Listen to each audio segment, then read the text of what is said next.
Director of the Aspire 2025 Research Centre at the University of Otago. Recently, the New Zealand Government issued a discussion document setting out measures that could help us realise the Smokefree Aotearoa 2025 goal. It's invited submissions on that document. To inform those submissions and generate greater understanding about some of the measures that have been proposed, we're talking with key international experts in the area. Today, I'm pleased to be talking with Jamie Pearce, who's a Professor of Health Geography at the University of Edinburgh. Jamie's conducted several studies examining associations between the number of retail outlets selling tobacco in an area and smoking prevalence in those areas. He's also very interested in health disparities. Today, he's going to be talking to us about his knowledge of how reducing the number of retail outlets selling tobacco in particular areas might also help us to reduce health inequalities. Jamie, it's great to have you with us. Thank you so much for joining with us. Perhaps I could start by just by asking you how it is that we came to have so many outlets selling tobacco products. First of all, kia ora, Janet, very nice to see you, and thank you for the invitation to come and chat to you about these exciting proposals. But in response to your question, for many years, tobacco retailing has largely been unregulated in New Zealand, the UK, and indeed in most countries across high-income countries. There'd be very few restrictions on where tobacco can be sold and who can sell it. At the same time, many retailers have viewed tobacco as important to their business model, particularly in terms of generating footfall, i.e. encouraging customers into their shops. However, recent research in New Zealand and internationally has shown that in fact this is not the case.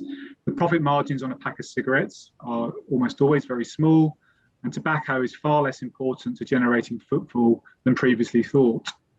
Importantly, the tobacco industry has been highly proactive in encouraging smaller retailers to sell tobacco and perpetuating the view that tobacco is essential to the business of smaller retailers. So together, these facts, I think, help to explain why we have so many tobacco retailers, not just in New Zealand, but internationally.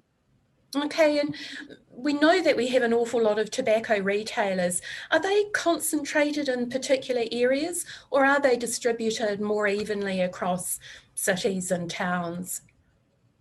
Yes, they are highly concentrated. There's been a lot of work done on the geography of tobacco retailing across the world, including work in New Zealand.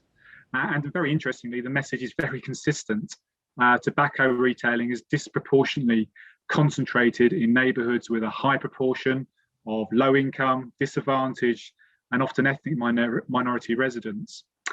In Scotland, where I'm based, for example, we found that children from low income households had 6 times the exposure to tobacco retailing as children from high income households. I know similar results have been found in New Zealand. Also, we could see these sorts of results in North America, other European countries, and Australia. So there does seem to be this rather consistent international pattern. Tobacco tends to be most available in our most vulnerable communities. And you've talked a little bit about the exposure between children living in these areas of higher deprivation relative to children who are not living in similar areas where there's not as much material deprivation.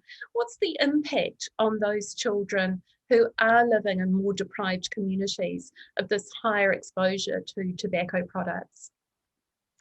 So unfortunately, these communities also tend to have some of the biggest social challenges. So for example, lack of employment and education opportunities, poorest physical health, higher levels of mental health, and many other factors too.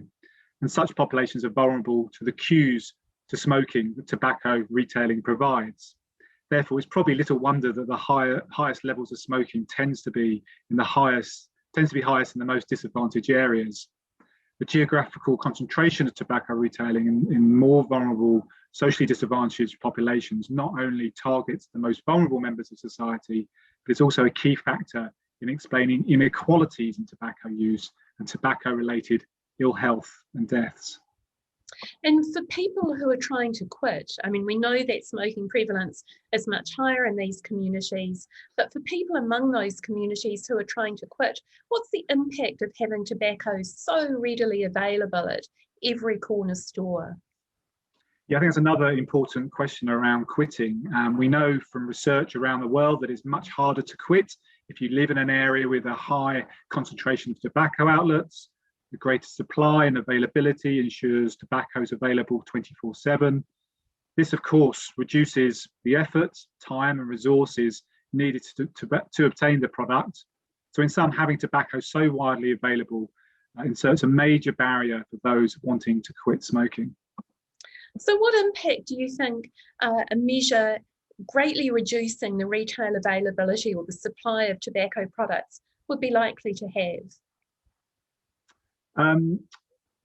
Well, with tobacco being available at almost every corner store, ensures that tobacco remains an everyday normal product and smoking an everyday normal activity. We know that the so-called normalisation of smoking is a key factor in shaping smoking uptake amongst young people. Tobacco retailing also provides just about the only channel remaining for promoting and marketing tobacco products. Therefore, the greater availability of smoking is a key factor in determining the prevalence of smoking amongst younger populations and in terms of cessation, as we've just talked about, with lifelong health implications. So any reductions in availability is likely to have a major impact in terms of bringing down the prevalence of smoking and increasing quit rates. Great. And just to end, I wondered if you might have any advice that you would offer the New Zealand government about implementing a strategy such as greatly reducing the retail availability of tobacco products. Any things that you think they should be thinking about as they develop an implementation plan if they decide to include this measure in the final action plan? Yeah, and another really important question. And I suppose firstly, we know that the three key drivers of smoking are price, promotion, and availability of tobacco products. In recent years, as I'm sure everyone's aware, countries, including New Zealand, have made important strides in addressing the first two of these. The price of tobacco has increased through rises in duty. The promotion of tobacco has been greatly curtailed, including restrictions on advertisements, display bans in stores, and plain packaging. These factors have been vital in driving down rates of smoking. Yet, to date, no attention or very little attention has been paid to the availability of tobacco. And I would argue it's undoubtedly the next exciting frontier in tobacco control. So I would strongly advise countries like New Zealand to take these important steps and implement policies that will reduce tobacco availability. These are world-leading, bold, and welcome steps that will reduce deaths, improve health, reduce inequalities, and free up healthcare resources. So, in sum, it's a wonderful initiative to address the decades-long public health crisis of smoking. And I very much hope New Zealand can seize the opportunity and show the rest of us around the globe the path to a tobacco-free world. Fantastic. Well, it's great to have your encouraging comments, Jamie, and thanks so much for giving us your time today and sharing your expertise with us. And you're most welcome. Thank you. Videos of all the interviews that we're conducting as part of this series are going to be available on the Aspire 2025 website. You'll also find on our website a series of blogs where we've analysed some of the key measures set out in the action plan. Thanks again, Jamie. It's been wonderful to have your expertise. Kia ora, ka kite.